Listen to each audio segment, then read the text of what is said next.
moi c'est Mabel et vous êtes sur ma chaîne de décryptage de l'actualité politique. À mes débuts sur les réseaux sociaux, j'étais surtout dans l'histoire mondiale, mais j'étais vraiment passionnée par l'histoire de l'Afrique. Mais en ce moment, ce qui marchait, c'était le coaching, des relations amoureuses et de la vie maritale. J'ai été conseillée d'être coach. Et j'ai toujours pensé que pour être coach de relation, il faut quand même avoir une formation en psychologie ou en sociologie. Mais aujourd'hui, nous avons des coachs qui n'ont aucune formation, mais qui quand même donnent des conseils en relation. Et j'ai toujours dit que les meilleures relations, au fait, c'est en politique. Parce qu'il y a des couples qui, en politique, ont dominé les événements. L'un de ces couples mythiques, c'est le couple Mandela, entre Winnie Mandela et Nelson Mandela. Il s'est après remarié, mais le couple mythique dont nous allons parler, c'est quand il était marié avec Winnie Mandela. Parce que c'est des gens qui se sont rencontrés dans une lutte et qui ont terminé la lutte. Au fait, ils ont vu la lumière, ils ont vu la réussite. Et qu'on qualifie Winnie Mandela comme mère de la nation arc-en-ciel, Nelson Mandela est le père de la nation arc-en-ciel. Winnie Mandela était dehors, faisait les manifestations, prenait la parole quand Nelson Mandela était en prison. Et c'est vrai qu'on veut raconter aux enfants l'histoire de Nelson Mandela. Souvent les parents s'appesantit sur le fait qu'il a fait une prison de 30 ans. Je pense que c'est pour dire, les parents veulent dire aux enfants, si tu fais quelque chose, je vais te punir. Mais il s'appesantit souvent sur le fait que Nelson Mandela a fait la prison pour 30 ans. Alors que l'histoire de Nelson Mandela n'a pas commencé avec sa prison de 30 ans et n'a pas terminé avec sa prison de 30 ans. J'ai eu l'opportunité de rencontrer Nelson Mandela aux Nations Unies, à UNICEF. C'était, je pense, dans les années 2000-2002. Mais je l'ai rencontré et c'est un homme grand de taille. Vous imaginez, je l'ai rencontré dans sa vieillesse, mais il était un homme grand de taille. Et moi, avec ma taille, je l'ai vu comme un géant. Et avec le peu d'anglais que j'avais en ce moment, nous avons échangé des petits mots. Le plus important, c'est qu'il m'a donné des accolades que je n'oublierai jamais. L'histoire de Nelson Mandela n'a pas commencé avec la prison. C'était quelqu'un qui s'est battu pour la libération de toutes les races. Il a toujours dit ça, qu'il ne se bat pas seulement pour la libération de la race noire, mais de toutes les races. Et il voulait voir une nation où toutes les races peuvent se côtoyer. Et c'est ce qui s'est passé. De sa libération de prison, il a créé la nation arc-en-ciel.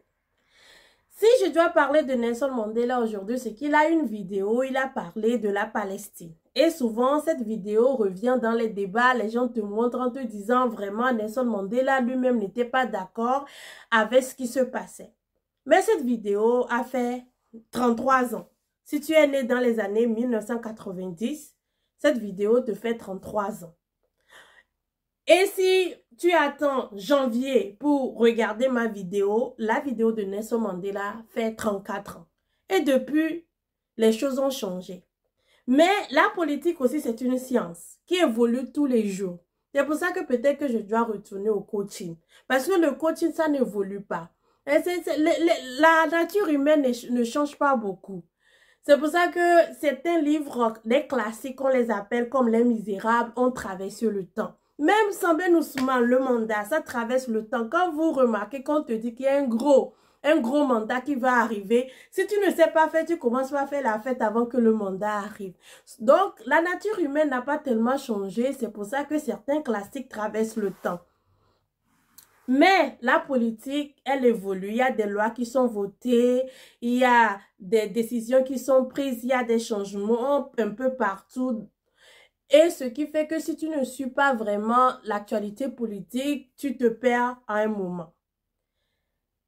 Gaza a été libéré de l'occupation et Gaza a été confié à l'autorité palestinienne qui a perdu Gaza au détriment du Hamas.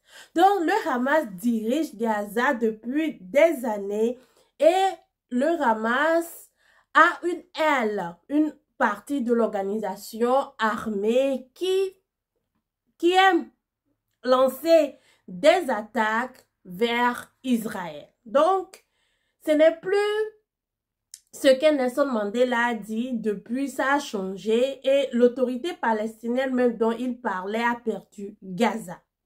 Donc, quand vous envoyez cette vidéo, quand vous parlez de cette vidéo, il faut toujours essayer d'avoir les nouvelles informations. C'est pour ça que l'analyse politique, c'est très compliqué. Tout le monde ne fait pas d'analyse politique. Il n'y a que certaines personnes qui peuvent le faire et c'est parce qu'il faut toujours vérifier les informations et se documenter. Quand je préparais une de mes vidéos pour Gaza, il y a une chaîne sur YouTube qui fait de très bons documentaires. Leur documentaire est tellement bon qu'ils ne peuvent pas faire plus de 2 documentaires par mois. Et pourquoi j'aime bien leur documentaire? Parce qu'il y a tellement d'informations sur les réseaux sociaux, mais eux, ils prennent le temps de vérifier ces informations, de filtrer ces informations. Donc, quand tu tombes sur une de leurs vidéos, tu sais que la plupart des choses est déjà filtrée. Et ça te permet quand même d'avancer rapidement dans tes recherches, de savoir quoi éliminer, quoi ne pas éliminer. Donc, quand je préparais ma vidéo, j'ai cherché à éliminer certaines choses rapidement. Et je suis partie voir leur documentaire, mais ils n'ont pas fait de documentaire sur le combat entre Israël et le Hamas, rien sur Nelson Mandela, ce qui m'a un peu frustrée. Mais j'ai quand même pris mon temps de faire mes propres recherches et par mes propres recherches à faire mes propres analyses pour arriver à dire que ce qui s'est passé le 7 octobre est un acte terroriste et en disant que ce que Nelson Mandela nous a dit, le père de la nation arc-en-ciel, qu'il était contre toute forme de domination de toute race. Chaque fois que quelqu'un est tué, un innocent est tué, de la façon dont le Hamas l'a fait, c'est du terrorisme. Et nous sommes au courant du terrorisme. Nous avons depuis 3 ans où nous nous battons pour la libération du Mali, du Burkina Faso, du Niger. Nous savons que ce n'est pas seulement les États qui n'aiment pas les gens qui ont des activités terroristes. Même les personnes n'aiment pas les gens qui font des activités terroristes. Au Mali, ce n'est pas Assimi Goïta qui s'est levé pour commencer par lutter contre le terrorisme. C'est le peuple malien, c'est la population malienne qui s'est levée, qui a fait des manifestations pour demander à ce que l'État malien trouve d'autres moyens pour lutter contre le terrorisme. Également au Burkina Faso, où le pays est divisé en deux, presque 40% du territoire est occupé par des terroristes.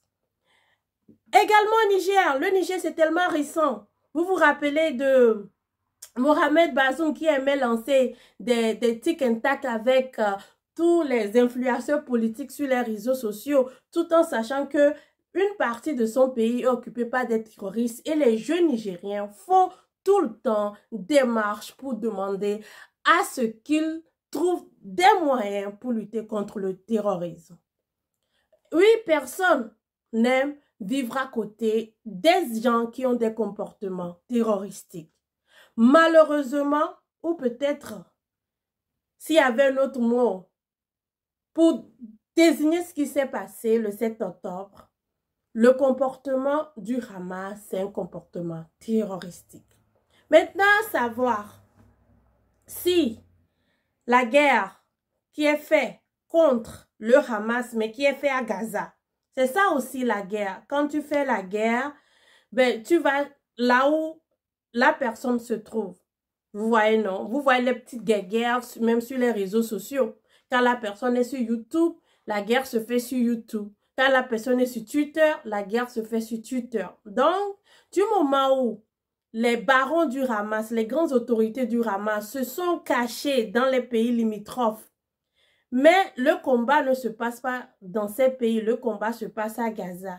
Et Gaza étant très surpeuplé, il est quand même difficile d'éviter la perte des vies humaines. C'est pour ça que il faut les femmes au pouvoir. Il paraît que nous, quand les femmes, nous allons arriver au pouvoir, il n'y aura plus de guerre. Donc, vivement amener les femmes au pouvoir puisqu'il y aura plus de guerre. Mais voilà que dans ça, l'État d'Israël a essayé de prendre les mesures nécessaires.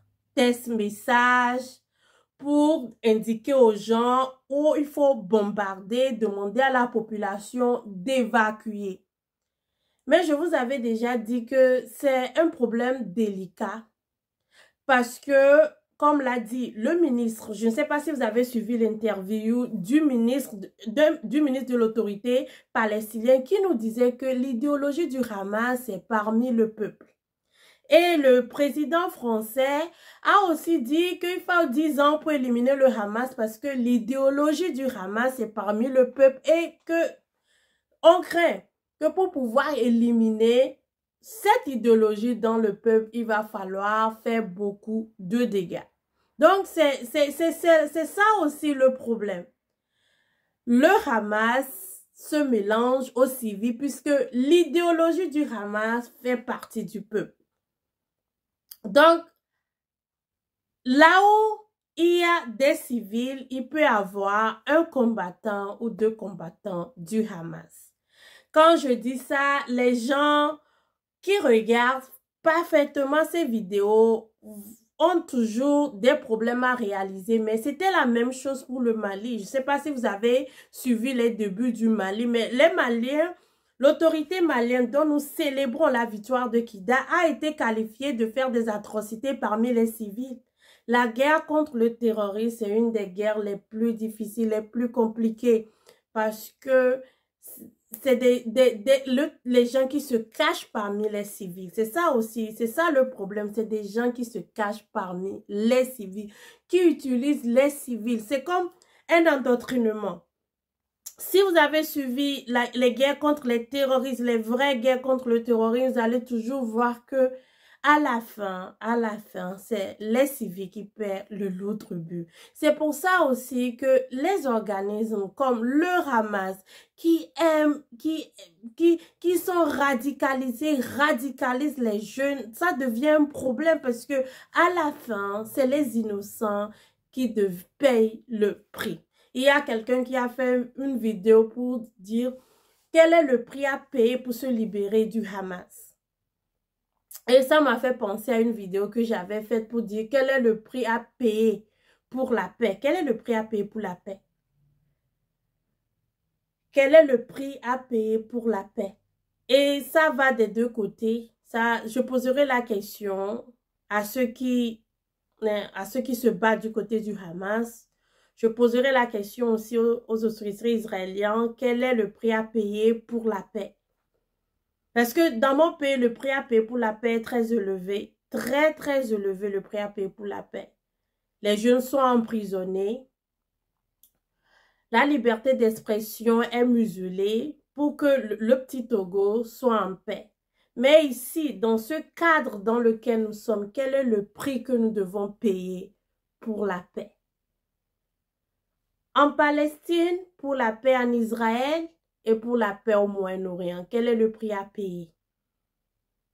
Donc, je vous retourne aussi la question à ceux qui ont l'habitude d'envoyer la vidéo de Nelson Mandela dans mes feeds pour que je puisse la regarder. J'ai l'impression que depuis cette vidéo, les choses ont changé. C'est juste que nous n'avons pas eu le temps de faire les recherches adéquates. Et aux grandes chaînes qui font les bons documentaires, je pense que c'est le moment d'aller nous sortir de très bons documentaires sur Gaza, Israël, la Palestine, pour que nous puissions nous mettre au même niveau que les choses récentes qui se sont passées et qui se sont réalisées. Et en parlant de relations, vous savez, les États ont des relations qu'ils peuvent entretenir, qu'ils peuvent couper. Mais dans la France-Afrique, ceux qui connaissent la France-Afrique, c'est un système où les présidents africains sont ami des présidents, ami personnel des présidents français. Et dans cette amitié, il y a beaucoup de choses qui se passent. Dans le passé, les présidents africains finançaient les campagnes présidentielles en France. Mais maintenant, je ne sais pas si ça se passe encore, mais c'est plus raffiné. C'est de la France-Afrique raffinée. Mais de temps en temps, le chef de la France-Afrique, il sort de sa raffinerie pour poser des actes qu'il faut qualifier de... Je vous laisse choisir le mot. Donc, c'est la CEDEAO, la communauté des États de l'Afrique de l'Ouest, qui est une communauté. Comme il y a la communauté YouTube, la communauté Facebook que j'aime bien, la communauté YouTube aussi que j'apprends à connaître, qui a des gens fantastiques dans cette communauté. Partout dans toutes les communautés, il y a les bons, les mauvais. Donc, dans la CEDEAO, il y a eu des bons présidents et des mauvais présidents. Il y a eu, et puis, nous avons maintenant, quand je dis il y a eu, c'est qu'il y a eu des présidents qui ont décidé de continuer à rester présidents et qui ne sont plus là. Donc, nous avons des nouveaux présidents maintenant qui ont des problèmes parce que dans certains pays, il y a eu des coups d'État. Mais comme dans ces pays qui a eu des coups d'État, il y avait un problème de terrorisme. Comme je vous l'ai dit, même les populations les plus reculées, même les populations qui sont dans les campagnes, personne n'aime le terrorisme. Parce que c'est des gens, quand ils viennent, ils tuent, ils brûlent, ils détruisent. Il n'y a pas de loi, c'est des gens sans loi, c'est des organisations qui ne respectent rien. C'est pour ça que le peuple malien, le peuple nigérien et le peuple burkinabé ont décidé de lutter efficacement contre le terrorisme. Donc, les présidents qui étaient là, que je disais, ils ne faisaient pas les choses d'une très bonne manière. Donc, ces présidents ont été déposés par les militaires qui ont pris le pouvoir et les peuples de ces pays ont commencé par voir un grand changement dans la lutte contre le terrorisme. Mais voilà que ça ne plaît pas à la France-Afrique. Parce que la France-Afrique, c'est eux qui désignent les présidents. La France-Afrique, c'est comme ça. En France, les présidents sont élus démocratiquement au suffrage universel. Mais dans la France-Afrique, le système France-africain, c'est un système de paternalisme. Choisissons le mot. Donc, comme dans la France-Afrique, les présidents sont élus. Comme en France, les présidents sont élus de manière démocratique et tout là. Dans la France-Afrique, on ne le fait plus. Oui, en Afrique, on ne le fait plus. La France le fait, mais les présidents africains, eux, ne le font plus parce que la France l'a déjà fait. Quand tu es dans le groupe des France-Africains, c'est comme un héritage. Toi, ton père quitte le pouvoir, tu le prends. Il y a le Togo, le Gabon qui a connu un coup d'État. Ou soit... Tu es ami à la France-Afrique et comme déjà la France, le président français a organisé des élections libres, transparentes et tout, toi, tu ne fais que des élections. Je suis sûre qu'il se dit ça au téléphone. Avant qu'il y ait des élections, les présidents africains appellent. Et puis, les présidents français leur disent, mais moi, j'ai déjà fait des élections libres, transparentes et tout et tout. Toi, tu n'as plus besoin de faire des élections libres et transparentes. Tu as fait des élections seulement. Organise quelque chose. Appelle-le élection, c'est tout. Nous, on a déjà fait ce qui est bon en France. Ça te couvre. C'est un peu ça la France-Afrique. C'est comme une mutuelle. Une mutuelle.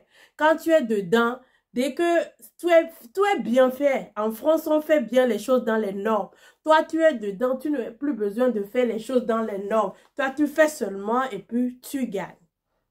Donc, ceux qui sont dans la France-Afrique ont un peu peur parce qu'ils se disent, bon, si ça continue comme ça, si les peuples peuvent soutenir des militaires, même pas des militaires, si les peuples peuvent soutenir des gens pour nous faire tomber, ben, il n'y a plus besoin d'avoir la France-Afrique parce que la France ne peut plus te faire président. Maintenant, tu as besoin d'être un vrai président. Un vrai président, c'est un président qui pense à son peuple.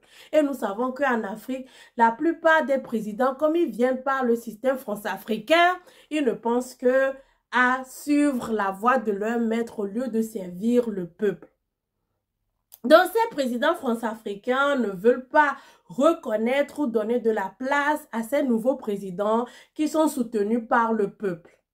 Ben, parce que d'abord, c'est deux choses différentes. Parce que quand tu es France-Africain, ben, tu t'en fous du peuple, tu fais ce que tu veux. Mais quand tu es un président dont les peuples t'ont choisi, tu es obligé de regarder par le peuple. Et des fois, c'est difficile de servir la France-Afrique et le peuple. Ouais, c'est difficile de servir la France-Afrique et le peuple. Donc, certains présidents préfèrent, ce qui est le plus facile, c'est de servir la France-Afrique et faire souffrir le peuple quand les autres ne peuvent pas. Donc, ces présidents, quand le coup d'État du Mali est arrivé, ils ont sanctionné le Mali. Personne en ce moment, quand ils ont sanctionné le Mali, n'ont parlé de punition collective. Alors que c'est une punition collective. Ils ont sanctionné le Burkina façon. Et puis maintenant, on sanctionne le Mali. Le Niger. On sanctionne le Niger. Le Niger est sanctionné à un niveau tellement élevé que même la monnaie, l'argent que le Niger perd, parce que tout est payé. Le Niger perd pour tout, au fait. Rien n'est donné gratuitement au Niger.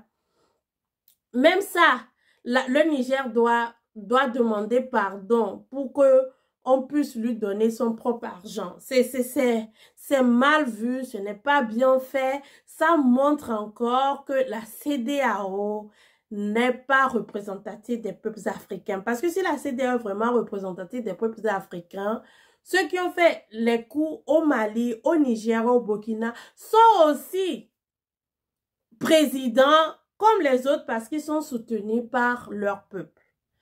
À un moment donné même, Ambalo, qui était président en exercice de la CEDEAO, voulait créer une armée qui doit lutter contre les coups d'État. Ambalo, lui, il était un peu partout. Il était dans toutes les histoires. Je sais pas, il s'est finalement reposé ou quoi, mais lui aussi, il était un peu comme tous les présidents africains, sans jamais aller à l'essentiel, mais toujours de gauche à droite. Mais ce qui est important, c'est que la CEDEAO n'a pas le droit de sanctionner le Niger parce que ça devient une punition pour le peuple nigérien, pour les enfants nigériens et pour les mamans nigériens. Et c'est la même chose dont nous déplorons tout le temps dans la CEDEAO, c'est que quand il s'agit de lutter pour la population africaine, on ne sent pas la CEDEAO. Mais quand il s'agit de lutter pour les présidents qui font 3 mandats, 4 mandats, des présidents qui remplacent leur père, là on voit la CEDEAO. La CEDEAO veut la libération de Bazoum, Mohamed Bazoum, qui est l'ami du président français, qui est propriétaire de tous les dossiers. Oui, le président français lui-même, il a accepté qu'il est propriétaire de tous les dossiers. Il est partout. Guerre en Ukraine, il est dedans. Conflit entre la guerre entre Israël et le Hamas, il est dedans. Il est influencé sur les réseaux sociaux. Il est sur les chaînes. Il est parrain des France-Africains. Il est ami des présidents africains. Il est le père de Mahamat. Non, non. Il est partout. C'est vrai, il est partout. Il est le propriétaire de tous les dossiers. Des fois, j'ai envie de lui demander, c'est quand ma chaîne YouTube va atteindre 2000, 3000 abonnés. Je sais qu'il le sait déjà. Mais la question que je voudrais lui poser, parce que j'aime lui poser les questions, il peut répondre, il ne peut pas répondre, c'est son choix, mais j'aime lui poser la question. Si Mohamed Bazoum était son ami et qu'il est le propriétaire de tous les dossiers, pourquoi ne pas dire à Bazoum, pourquoi ne pas dire à Bazoum qu'on va lui faire un coup d'État? Oui, il va nous dire que ce dossier de coup d'État, Bazoum lui a échappé. Vous ne vous trouvez pas que c'est intéressant? Lui, il est propriétaire de tous les dossiers, mais le seul dossier qui lui a manqué, c'est le dossier du coup d'État qui est préparé sur Bazoum. Donc, la CEDEAO des France-Africains a refusé d'abandonner les sanctions contre le Niger parce qu'il faut libérer Bazoum. Bazoum a tenté de s'enfuir. Bazoum était en résidence surveillée avec 2 cuisiniers. Il a tenté de s'enfuir, donc on a renforcé sa prison, on a renforcé sa détention. Mais voilà que la CEDEAO dit, bon, si vous ne libérez pas Bazoum, on ne peut pas faire ceci, on ne peut pas faire cela. Est-ce que vous pensez qu'il faut vraiment libérer Bazoum pour que la CEDEAO puisse abandonner les sanctions contre le Niger et permettre aux Nigériens d'avoir le nécessaire. De toute façon, avec l'alliance des États du Sahel, le Niger peut utiliser le Mali, le Burkina, mais c'est des pays enclavés aussi. Le Mali et le Burkina, c'est des pays enclavés, dont le Niger a besoin d'un port. Il lui faut les pays côtiers. Le Togo, je suis togolaise. Le Togo propose de les aider, mais pour atteindre le Niger, il faut passer par le Bénin. Ce qui va être très intéressant. Vous voyez, ce qui va être très intéressant parce que le président béninois veut aller chercher Bazoum pour faire plaisir à son ami personnel. Bon, ne disons pas son ami personnel, puisque lui ne s'est jamais affiché vraiment avec lui, malgré que le président français était au Bénin l'année passée, il ne s'est pas vraiment affiché avec lui. Mais Bazoum, lui, s'affiche, hein, il ne cache pas ça, il s'affiche, il le dit, ben vraiment, il aimait ça, il adorait ça. Donc, c'est un conflit d'intérêts, un vrai conflit d'intérêts entre les peuples africains et leur président. Je dis les peuples de l'Afrique de l'Ouest et leur président et le système que nous avons. Ces systèmes qui font que certains de nos présidents sont soumis à l'ancien colonisateur qui est la France, qui est dirigé aujourd'hui par un président propriétaire de tous les dossiers qui a vraiment des difficultés à faire la part des choses. Ça n'a jamais été aussi difficile en Afrique de l'Ouest depuis ces 10 dernières années.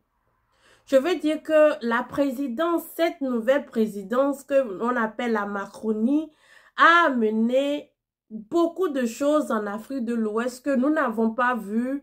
Nous n'avons pas vécu autant l'inflation, nous n'avons pas vécu autant les coups d'État, nous n'avons pas vécu autant toutes ces difficultés à voir les visas, les relations entre État et État. Nous n'avons pas vu ça jusqu'à la Macronie. On ne connaît pas le futur, ce que nous réserve la Macronie. On ne peut que souhaiter le meilleur et permettre quand même à ce que le réveil qui se fait maintenant en Afrique à travers les grands griots, il y a des personnes vraiment qui appellent la nouvelle parole, réveillent l'élite africaine, réveillent la jeunesse africaine en nous faisant comprendre que nous avons du travail à faire, pas des compétitions sur les réseaux sociaux. Parce qu'il y a du travail à faire en Afrique et nous allons passer notre temps à faire des compétitions sur les réseaux sociaux, ça n'a même pas de sens. Hein? Au moment où je suis en train de faire la compétition, je pourrais utiliser ces moyens pour financer une ONG qui va aider quelqu'un en Afrique. En tout cas, dans mon pays, nous avons tellement de gens qui sont en prison pour avoir tout cette exprimé, liberté d'expression, un problème de liberté d'expression que j'aurais préféré le temps à faire des compétitions sur les réseaux sociaux pour, je ne sais même pas, c'est pourquoi sur les réseaux sociaux, je l'aurais préféré utiliser ces moyens pour financer ces ONG qui sont dans les prisons pour fournir le nécessaire à ces prisonniers politiques. Et ça fait 2 ans que un de nos jeunes Togolais qui fait des vidéos sur les réseaux sociaux aussi a été arrêté, emprisonné. Et ça fait 2 ans que nous espérons sa libération. Donc, nous, on a du travail à faire, du travail sérieux que de faire des compétitions sur les réseaux sociaux. Voilà. Merci. Oh, avant de partir, je voudrais vous ajouter quelque chose. C'est la lutte contre l'antisémitisme. Nous devons lutter contre l'antisémitisme et contre toute forme de haine. La dernière fois que l'antisémitisme est allé au niveau que nous sommes en train de voir, ça n'a pas bien fini. Et chaque fois que nous voyons cette forme de haine, nous devons lutter contre ça. Il est possible à ce que toutes les religions vivent ensemble. Et si nous expliquons bien les choses aux gens comprendront que ce qui se passe au Moyen-Orient, normalement, n'est pas un problème de religion, mais un problème territorial, un problème de géographie.